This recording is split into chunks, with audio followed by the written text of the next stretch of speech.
बिस्मिल्लाहिर्रहमानिर्रहीम। आज हम बात करेंगे नेम रिएक्शंस के ऊपर। हमारे सिलेबस में बहुत सारे नेम रिएक्शंस ऐसे हैं जो इसका पार्ट हैं। तो उनमें सबसे पहला जो है वो नेम रिएक्शन वो है कैनिज़ारो रिएक्शन। तो कैनिज़ारो रिएक्शन में हर नेम रिएक्शन में बेसिक जो पॉइंट्स होंगे वो जहन में रखिएगा। सबसे पहला पॉइंट ये होता है कि उसका हिस्टोरिकल बैकग्राउंड क्या है, थोड़ा सा अगर किसी का हो तो। दूसरा जो है वो उसका जनरल रिएक्शन है, फिर उसके बाद मैकेनिज़्म होता है थर्ड पॉइंट, और फोर्थ पॉइंट जो होता है उसकी एग्जांपल्स या उसकी यूज़फुल एप्लीकेशंस।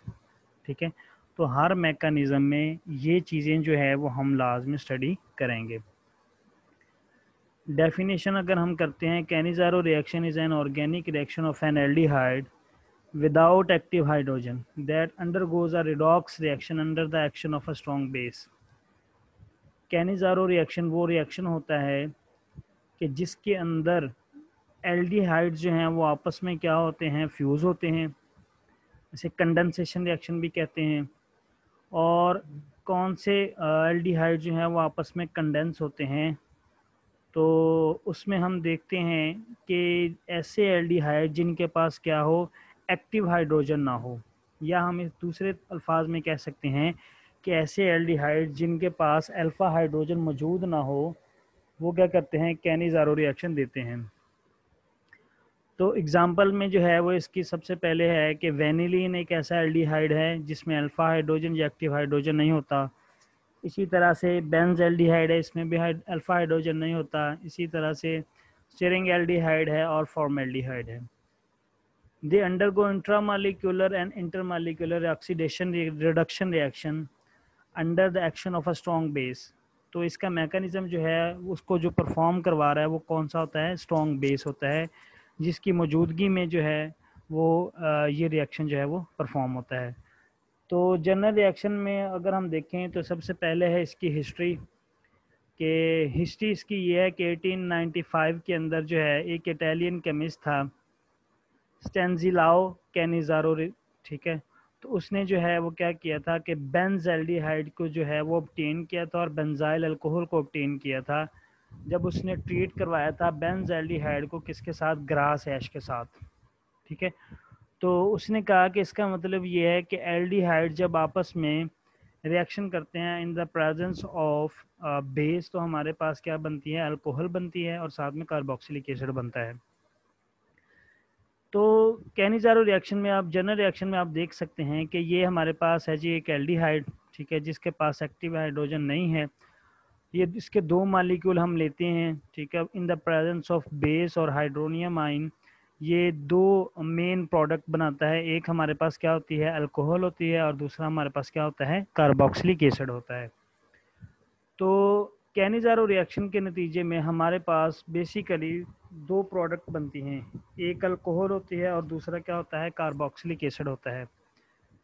तो मैकेनिज़्म की तरफ जाते हैं। तो जब हम मैकेनिज़्म स्टडी करेंगे तो मैकेनिज़्म में क्या होता है कि ये देखें, ये हमारे पास बेस आता है, बेस जो है, या न्यूक्लियोफाइल, सॉरी न्यूक्लियोफाइल जो है, बेस भी इसे कह सकते हैं, लेकिन बेस जो होता है वो प्रोटॉन पे अट्रैक्ट करता है सिर्फ, ठीक है। तो इसी वजह से हम इसे क्या कहते हैं, न्यूक्लियोफाइल। तो न्यूक्लियोफाइल जो है वो आपके सामने है कि कैनिज़ारो रिएक्शन में कार्बोनाइल कार्बन पे, यानी कि एल्डिहाइड के कार्बन के ऊपर क्या करता है, अटैक करता है, और ये बॉन्ड शिफ्ट हो जाता है किसके ऊपर, ऑक्सीजन के ऊपर। और ये हमारे पास इस तरह से ये प्रोडक्ट जो है वो बन जाती है। अब नेक्स्ट स्टेप में क्या होगा, नेक्स्ट स्टेप में होगा कि बेस आएगा, ठीक है। बेस आकर क्या करेगा, प्रोटॉन को क्या करेगा, एक्सट्रैक्ट करेगा, और जब प्रोटॉन एक्सट्रैक्ट करेगा तो ये क्या बन जाएगा, वाटर मालिक्यूल की सिंथेसिस। ये देखें, ये हमारे पास OH है, ये क्या करेगा, प्रोटॉन निकालेगा और क्या बन जाएगा, वाटर मालिक्यूल। तो जब वाटर मालिक्यूल यहाँ से निकल जाएगा तो ये बॉन्ड शिफ्ट हो जाएगा किसके ऊपर, ऑक्सीजन के ऊपर। तो क्या बनाता है, डाई एनाइन। क्या बनाता है, डाई एनाइन, यानी कि ऐसा आइन जिसके ऊपर क्या है, दो नेगेटिव चार्जेस हैं, तो इसे क्या कहते हैं, डाई एनाइन। तो पहला स्टेप जो है वो ये है कि डाई एनाइन की क्या होती है, फॉर्मेशन होती है। तो दूसरे स्टेप में क्या होता है कि हमारे पास उसी तरह से ये डाई एनाइन जो है इसका एक ऑक्सीजन जो है ये अपना लॉन पेयर जो है वो किस फॉर्म में लेकर आता है, कार्बोनाइल कार्बन और ऑक्सीजन के दरमियान एज ए बॉन्ड के तौर पर लेकर आता है। जब यहाँ पर बॉन्ड बनता है तो इस कार्बन की वैलेंसी क्या हो जाती है, बढ़ जाती है। जब इस कार्बन की वैलेंसी बढ़ेगी तो यहाँ से क्या किया जाएगा, हाइड्रोजन को रिमूव कर दिया जाएगा। हाइड्रोजन जो है वो अपना पूरा बॉन्ड लेके उतरेगा, ठीक है, हाइड्राइड आयन के फॉर्म में निकलेगा। याद रखिएगा, जब हाइड्रोजन पे नेगेटिव चार्ज हो तो उसे क्या कहते हैं, हाइड्राइड आयन, और जब हाइड्रोजन पे पॉजिटिव चार्ज हो तो उसे क्या कहते हैं, हाइड्रोनियम आयन। तो जब ये बॉन्ड अपना लेके उतरेगा तो ये क्या करेगा, फिर नेक्स्ट जो सेकंड मॉलिक्यूल है कार्बन है एल्डिहाइड का, उसके ऊपर क्या करेगा, अटैक करेगा। तो ये इस तरह से कार्बोनाइल कार्बन पे अटैक करेगा तो ये बॉन्ड शिफ्ट हो जाएगा किसके ऊपर, ऑक्सीजन के ऊपर। तो ये हमारे पास एक चीज़ तो ये बन जाएगी जिसे हम कहते हैं कार्बोक्सिलेट। ये R C double bond O और O नेगेटिव कार्बोक्सिलिक एसिड है ना, तो कार्बोक्सिलिक एसिड का अगर हम हाइड्रोजन निकाल देते हैं तो वो कन्वर्ट हो जाता है किसके अंदर, कार्बोक्सिलेट आयन के अंदर। ये देखें, ये चीज़ बन गई, और साथ में हमारे पास क्या बन जाएगा, एल्क ऑक्साइड बन जाएगा, ठीक है। ऑक्सीजन के ऊपर क्या है, नेगेटिव चार्ज है। ये अल्कोहल में से जब प्रोटॉन निकलता है तो क्या बनता है, एल्क ऑक्साइड आयन बनता है। जिस तरह मेथानॉल है, तो मेथानॉल का अगर प्रोटॉन निकाल दिया जाए तो मेथ ऑक्साइड या मिथॉक्सी बनता है ग्रुप, ठीक है। उसके बाद क्या होगा कि ये जो अल्कोहल है ये क्या करेगी, प्रोटॉन लेगी किससे, वाटर से, ठीक है, और ये हमारे पास क्या होगा, बेस जो है वो एज इट इज़ निकल जाएगा। तो हमारे पास पहली जो प्रोडक्ट है वो सिंथेसाइज हो चुकी है और वो क्या है, अल्कोहल है। और साथ में ये है हाइड्रोक्साइड आयन, उसी तरह जो है वो बाहर निकल आएगा। दूसरा क्या होगा कि हम हाइड्रोनियम आयन जो है वो यहाँ पर प्रेजेंट होता है। तो ये बॉन्ड यहाँ पर आप डायरेक्ट यहाँ पर भी कर सकते हैं कि ये जो नेगेटिव चार्ज है ये क्या करेगा, हाइड्रोनियम आयन पे अटैक करेगा, और हाइड्रोजन जो है वो ऑक्सीजन के साथ जाकर क्या बना लेगा, बॉन्ड बना लेगा। और ये हमारे पास सेकंड जो मेजर प्रोडक्ट है वो सिंथेसाइज हो चुकी है, और वो कौन सी है, कार्बोक्सिलिक एसिड, ठीक है। अब क्या कहते हैं कि इसकी एग्जांपल्स को देखते हैं। तो पहली जो एग्जांपल है वो है बेंजल्डिहाइड, आपस में जो है वो ज्वाइन होंगे दो मॉलिक्यूल तो बेंजाइल अल्कोहल बनेगा और साथ में बेंजोइक एसिड। सेकंड जो है वो है फॉर्मेल्डिहाइड, तो इसमें मेथनॉल बनेगी और साथ क्या बनेगा, फॉर्मिक एसिड। और थर्ड जो एग्जांपल है उसमें क्या बनेगा, 2,2-डाईमिथाइल प्रोपानल है, तो ये कन्वर्ट हो जाएगा 2,2-डाईमिथाइल प्रोपानोल और 2,2-डाईमिथाइल प्रोपानोइक एसिड के अंदर। यानी कि जो मॉलिक्यूल हम एज ए रिएक्टिंग मटेरियल के तौर पे या स्टार्टिंग मटेरियल के तौर पे लेते हैं, वही जो है वो कन्वर्ट होता है किसी के अंदर, अल्कोहल के अंदर, और वही जो है वो कन्वर्ट होता है किसके अंदर, कार्बोक्सिलिक एसिड के अंदर। नेक्स्ट है हमारे पास cross Cannizzaro reaction. Cross Cannizzaro reaction क्या होता है, if an aldehyde without any alpha hydrogen is made to react with the formaldehyde in the presence of a base to give a formic acid and alcohol, it is called cross Cannizzaro reaction. तो इस reaction को क्या कहते हैं, cross Cannizzaro reaction कहते हैं। तो ये उसकी एग्जांपल है कि ये बेंजल्डिहाइड है और ये फॉर्मेल्डिहाइड है, ये आपस में रिएक्ट करेंगे और क्या बनेगा, ये याद रखिएगा कि जो फॉर्मेल्डिहाइड है वो कन्वर्ट होगा किसके अंदर, फॉर्मिक एसिड के अंदर, और ये जो बेंजल्डिहाइड है वो कन्वर्ट हो जाएगा किसके अंदर, बेंजाइल अल्कोहल के अंदर। Intramolecular Cannizzaro reactions. Intramolecular Cannizzaro reactions have been frequently studied as a model for the reactions occurring with an enzyme substrate complex. तो ये बिल्कुल उसी तरह से जो है वो स्टडी किया जा सकता है जिस तरह आप कहते हो कि एंजाइम जो है वो सबस्ट्रेट के साथ मिलता है और क्या बनाता है, एंजाइम सबस्ट्रेट कम्प्लेक्स बनाता है, ठीक है। Although several intramolecular Cannizzaro reactions have been reported, बहुत सारी इंट्रामालिक्यूलर कैनिजारो रिएक्शंस जो हैं वो रिपोर्ट किए गए हैं, लेकिन जो फिनाइल ग्लाइऑक्सिल है उसको क्या किया गया है, डिटेल से स्टडी किया गया है। तो फिनाइल ऑक्सिल का जो मैकेनिज्म है, रिएक्शन मैकेनिज्म है, वो यहाँ पर हम स्टडी कर लेते हैं कि ये जो न्यूक्लियोफाइल है ये अटैक करेगा किसके ऊपर, कार्बोनाइल कार्बन के ऊपर, और ये बॉन्ड शिफ्ट हो जाएगा ऑक्सीजन का किसके ऊपर, ये बॉन्ड शिफ्ट हो जाएगा ऑक्सीजन के ऊपर। तो यहाँ पर क्या बन जाएगा, एक नेगेटिव चार्ज, ठीक हो गया। अब दूसरा नेगेटिव चार्ज जो है वो कैसे बनेगा कि ये पाई बॉन्ड जो है ये भी शिफ्ट हो जाएगा किसके ऊपर, ऑक्सीजन के ऊपर। तो ये हमारे पास क्या बन जाएगा, डाई एनाइन बन जाएगा। जब डाई एनाइन बनेगा तो इस कार्बन पे, अब देखो इस बॉन्ड के टूटने से ये ऑक्सीजन पे शिफ्ट हुआ है तो इस कार्बन की वैलेंसी कितनी हो चुकी है, 3। तो इस वजह से इस पे कौन सा चार्ज आ चुका है, पॉजिटिव चार्ज आ चुका है। तो अब हम क्या करेंगे, हाइड्रोजन को शिफ्ट करवाएंगे, हाइड्राइड आयन शिफ्ट करवाएंगे, 1,2 हाइड्राइड आयन शिफ्ट। अब यहाँ पर जो ये जो फिजिकल नंबर्स हैं ये कार्बन को रिप्रेजेंट करते हैं, ठीक है। तो ये हमारे पास है जी कार्बन, ये 1,2 कार्बन हैं, ठीक है। इसके ऊपर जो है वो हम हाइड्रोजन को देखेंगे, अगर तो मौजूद है तो हम क्या करेंगे, शिफ्ट करवा देंगे। तो हम देख सकते हैं कि यहाँ पर जो है वो हाइड्रोजन मौजूद है और इस हाइड्रोजन को हमने शिफ्ट करवाना है in as a hydride ion on this carbon, ठीक है। तो यहाँ पर हाइड्रोजन उसी तरह पूरा बाण अपना लेके निकलेगा और ये यहाँ पर क्या हो जाएगा, आकर अटैच हो जाएगा। जब यहाँ से हाइड्रोजन निकल गया तो इस कार्बन की वैलेंसी 3 होगी, तो इस पे कौन सा चार्ज आ गया, पॉजिटिव चार्ज आ जाएगा। तो ये देखें, ये हाइड्रोजन यहाँ पर शिफ्ट हो चुका है और इस कार्बन की वैलेंसी 3 होने की वजह से इस पे कौन सा चार्ज आ चुका है, पॉजिटिव चार्ज आ चुका है। तो ये जो है ये लॉन पेयर या नेगेटिव चार्ज जब दोबारा बॉन्ड की फॉर्म में चला जाएगा इस तरह से, ठीक है। और हमारे पास फिर एक ऑक्सीजन बचेगा जिसके ऊपर क्या है, नेगेटिव चार्ज है। तो यहाँ पर क्या होगा, प्रोटॉन ट्रांसफ़र होगा। तो प्रोटॉन ट्रांसफ़र, या आप यहीं पे जो है वो प्रोटॉन जो है वो क्या कर सकते हैं, इसे डोनेट कर सकते हैं। जब आप प्रोटॉन डोनेट करेंगे तो ये क्या हो जाएगा कि अल्कोहल में चला जाएगा, ठीक है। प्रोटॉन यहाँ पर शिफ्ट हो जाएगा तो ये हो जाएगा 2 हाइड्रोक्सी 2 फिनाइल एसिटिक एसिड बन जाएगा।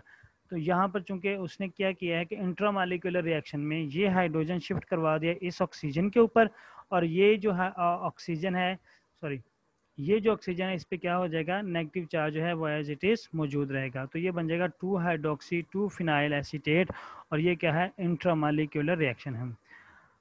उसके बाद है इसकी यूजेस और एप्लीकेशन।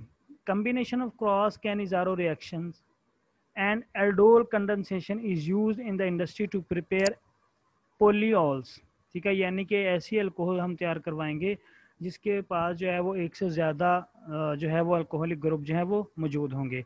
मसलन कौन कौन से, उसमें सबसे पहला है neopentyl glycol. Neopentyl glycol जो है ये बहुत ही यूज़फुल है, किसके लिए, for reasons used in airplane और boat manufacturing, varnish coating, synthetic lubricants and plasticizer. इसका मतलब ये एज ए प्रोटेक्टिव लेयर के तौर पर जो है वो क्या करता है, एक्ट करता है। और ये किन किन चीज़ों के खिलाफ रेजिस्टेंस रखता है, ये लाइट के खिलाफ है रेजिस्टेंस रखता है, हीट के खिलाफ और हाइड्रोलिसिस के खिलाफ रेजिस्टेंस रखता है। और हमारी जो ओरिजिनल मैटर है उसे क्या कहते हैं, सेव रखता है। सेकंड है पेंटा एरिथ्राइटल है, ये एक रॉ मटेरियल के तौर पे जो है वो यूज़ होता है इन वार्निश इंडस्ट्रीज़। वार्निश के तौर पे यानी कि जो हम वार्निश जो है जिससे तैयार करवाते हैं उसमें एज ए रॉ मटेरियल के तौर पे ये क्या किया जाता है, यूज़ किया जाता है। While it's tetranitrate is explosive, some esters of pentaerythritol with higher fatty acids are being used as a oil additives। इसका मतलब ये है कि पेंटाइथ्राइटल जो है इसके साथ अगर हम फैटी एसिड जो है वो अटैच कर दें तो ये क्या करता है, ये एज ए ऑयल एडिटिव्स के तौर पे भी यूज़ होता है, प्लास्टिसाइजर के तौर पे भी और इमल्सिफायर्स के तौर पे भी यूज़ होता है। नेक्स्ट है ट्राई मिथाइलोल प्रोपेन, ठीक है, is use in several applications as a glycerine substitute in alkylism and for the preparation of polyester and polyurethanes, ठीक है। यानी कि ग्लाइसरीन के तौर पे जो है वो क्या किया जाता है, ये यूज़ किया जाता है। नेक्स्ट हमारा जो रिएक्शन है वो है Perkin reaction. Perkin reaction, also known as Perkin condensation reaction, ठीक है, is an organic reaction which is used for the synthesis of alpha beta unsaturated aromatic acid। तो हमारी मेजर प्रोडक्ट क्या होगी, पहली बात तो ये कि एरोमेटिक एसिड होगा और उसके पास क्या होंगी, अल्फा कार्बन भी होगी और बीटा कार्बन भी होगी, जहाँ पर क्या होगी, हमारे पास अनसेचुरेशन मौजूद होगी। कैसे बनेगा, by the condensation of aromatic aldehyde. तो पहला सबस्टेट हमारे पास क्या होगा, एरोमेटिक एल्डिहाइड होगा एंड एसिड एनहाइड, और दूसरा जो हमारे पास जो सबस्टेट होगा या रिएक्टिंग मटेरियल होगा वो क्या होगा, एसिड एनहाइड्राइड होगा। In the presence of an alkali salt, यानी कि कोई भी अल्कलिक साल्ट बेस NaOH है, ठीक है, तो उसका जो साल्ट होगा वो क्या करेंगे, अल्कली साल्ट जो है वो हम यूज़ करेंगे of the acid acting as a weak base, ठीक है। तो वो क्या करेगा, एज ए वीक बेस के तौर पे क्या करेगा, एक्ट करेगा। Generally such type of reaction is only applicable to aromatic aldehyde and useful for the preparation of substituted cinnamic acid. One notable application for the Perkin reaction is in the laboratory synthesis of the phytoestrogenic stilbene resveratrol, ठीक है। तो ये हमारे पास एक laboratory compound है, कौन सा, फाइटोएस्ट्रोजेनिक स्टिलबेन resveratrol. ये हमारे पास है जनरल रिएक्शन। इसमें क्या होता है कि हमारे पास एरोमेटिक एल्डिहाइड है, ये आपस में और साथ एनहाइड्राइड है, ये आपस में रिएक्शन करेंगे और हमारे पास क्या बनेगा, एक तो कार्बोक्सिलिक एसिड बनेगा और दूसरा हमारे पास क्या बनेगा, alpha beta unsaturated carboxylic acid बनेगा। ठीक हो गया। तो ये जो है वो एक सेकेंडरी प्रोडक्ट है, इसे हम नहीं फोकस करेंगे। बेसिकली जो हमारी मेजर प्रोडक्ट है वो क्या होगी, alpha beta unsaturated carboxylic acid. अब याद रखिएगा कि वो क्वेश्चन के अंदर जो है वो आपको सिंपली प्रोडक्ट भी दे सकता है कि ये हमारे पास प्रोडक्ट है alpha beta unsaturated carboxylic acid, then how will you prepare it, तो आप इसको कैसे तैयार करोगे। तो रिएक्शन में ये चीज़ें याद रखने वाली हैं कि जो हमारी प्रोडक्ट है वो क्या बन रही है और हम जो रिएक्टिंग मटेरियल है वो क्या ले रहे हैं। ठीक है। Mechanism of Perkin reaction. The mechanism goes through numerous steps, including several additions and eliminations reaction. Formation of anhydride enolates and aldol type condensation provides the alkoxide anhydride. Intermolecular acylation generate an acetoxy carboxylate which forms a mixed anhydride. On elimination of the acetic acid and subsequent hydrolysis gives the unsaturated acid. तो ये जो description दी गई है, ये इस mechanism की description दी गई है कि ये हमारे पास एसिटॉक्सी है, ये एज ए बेस के तौर पे एक्ट करेगा और ये जो है वो यहाँ पर एसिटिक एसिड प्रोटॉन को जो है वो एक्सेप्ट करेगा और किस फॉर्म में निकल जाएगा, एसिटिक एसिड की फॉर्म में निकल जाएगा। जब ये प्रोटॉन को एक्सेप्ट करेगा तो ये वाला बॉन्ड जो है ये इस कार्बन और इस कार्बन के दरमियान शिफ्ट हो जाएगा, इस कार्बन की वैलेंसी बढ़ जाएगी तो ये पाई बॉन्ड तोड़ के किस पे फेंक देगा, ऑक्सीजन पे शिफ्ट कर देगा। ये हमारे पास प्रोडक्ट बन जाएगी। अब नेक्स्ट जो है वो हमारे पास क्या आएगा, एक एल्डिहाइड आएगा और कौन सा एल्डिहाइड होगा, एरोमेटिक एल्डिहाइड होगा। ठीक है। एरोमेटिक एल्डिहाइड जब आएगा तो होगा क्या कि ये जो ऑक्सीजन पे नेगेटिव चार्ज है ये बॉन्ड की शक्ल इख्तियार करेगा, तो यहाँ पर सी डबल बॉन्ड हो, कार्बन और ऑक्सीजन के दरमियान डबल बॉन्ड हो जाएगा और इस कार्बन की वैलेंसी बढ़ जाएगी। जब इस कार्बन की वैलेंसी बढ़ेगी तो ये पाई बॉन्ड जो है ये क्या करेगा, ये टूट जाएगा और ये अटैक करेगा एरोमेटिक एल्डिहाइड के कार्बोनाइल कार्बन के ऊपर। जब कार्बोनाइल कार्बन पे अटैक करेगा तो इस कार्बन की वैलेंसी बढ़ जाएगी और ये पाई बॉन्ड जो है वो शिफ्ट कर दिया जाएगा किसके ऊपर, ऑक्सीजन के ऊपर। इस तरह से ये देख सकते हैं आप, ये हमारे पास मेन प्रोडक्ट बन चुकी है। ठीक हो गया। अब होगा क्या कि इंट्रामॉलिक्यूलर रिएक्शन होगा। इंट्रामॉलिक्यूलर रिएक्शन में क्या होगा कि वो ऑक्सीजन, ठीक है, ये वाली ऑक्सीजन, ठीक है, ये वाली ऑक्सीजन जो है ये अटैक करेगी किसके ऊपर, इस वाली ऑक्सीजन के ऊपर, ये वाली। ठीक है। तो इस पे अटैक करेगी, कार्बन कार्बन के ऊपर अटैक करेगी तो ये रिंग फॉर्मेशन होगी, ये ऑक्सीजन और कार्बन के दरमियान बॉन्ड बन जाएगा और इस कार्बन की वैलेंसी के ज़्यादा होने की वजह से ये पाई बॉन्ड जो है ये शिफ्ट हो जाएगा किसके ऊपर, ऑक्सीजन के ऊपर। तो हमारे पास ये जो है इंट्रामॉलिक्यूलर जो है वो ट्रांसफ़र हो चुका है। ठीक है, या साइक्लिक जो है रिंग फॉर्मेशन जो है वो हो चुकी है। अब नेक्स्ट स्टेप में क्या होगा नेक्स्ट स्टेप में ये होगा कि ये जो नेगेटिव चार्ज है जब ये वापस आएगा तो इस ऑक्सीजन, ये जो इसके साथ ऑक्सीजन लगी है, इसका बॉन्ड टूट के शिफ्ट हो जाएगा इस कार्बन और इस ऑक्सीजन के दरमियान। जब इन दोनों के दरमियान शिफ्ट होगा तो इस कार्बन की वैलेंसी बढ़ जाएगी और ये अपना पाई बॉन्ड तोड़ के किस पे फेंक, तोड़कर किस पे फेंक देगा, ऑक्सीजन के ऊपर। तो ये इस तरह से, ये देखें इसने अपना पाई बॉन्ड तोड़ के किस पे फेंक दिया है, ऑक्सीजन के ऊपर फेंक दिया है। अब दूसरा मॉलिक्यूल जो है वो क्या होगा, एसिटिक एनहाइड्राइड में आएगा। ठीक है। तो होगा क्या, बेसिकली असाइल ट्रांसफर होगा। कैसे, ये देखें, ये नेगेटिव चार्ज है, ये अटैक करेगा किसके ऊपर, कार्बोनाइल कार्बन के ऊपर, और यहाँ से ये जो बॉन्ड है ये टूट के चला जाएगा किसके ऊपर, ऑक्सीजन के ऊपर, और यहाँ पर ये जो असाइल ग्रुप है ये अटैच हो जाएगा किसके साथ, हमारी मेन प्रोडक्ट के साथ। ठीक है। तो ये असाइल ट्रांसफर हो चुका है। ये देखें जी, ये हमारे पास असाइल ग्रुप जो है वो आ चुका है।